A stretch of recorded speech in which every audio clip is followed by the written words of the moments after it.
ভাগে জরুরি অবস্থা জারি করে বাসিন্দাদের নিরাপদে সরিয়ে নেওয়া হয়। শুধু বাসিন্দারাই নয়, ইরানের এই প্রতিশোধের হামলা থেকে বাঁচতে ইসরায়েলের প্রধানমন্ত্রী বেনিয়ামিন দেশ ছেড়ে পালিয়েছেন বলেও গুঞ্জন ছড়িয়েছে। তবে বিভিন্ন গণমাধ্যম বলছে, নিরাপত্তার কারণে নেতানিয়াহু এবং তাদের প্রতিরক্ষা মন্ত্রীকে নিরাপদে সরিয়ে নেওয়া হয়েছে। সেখান থেকেই গোটা পরিস্থিতির উপর নজর রাখছেন তিনি।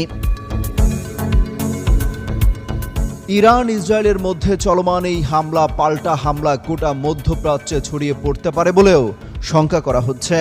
এমনকি পরমাণু যুদ্ধে পর্যন্ত গড়াতে পারে বলেও শঙ্কা করছেন সমরবিদরা। অমিত হাসান রবিন, যুগান্তর নিউজ।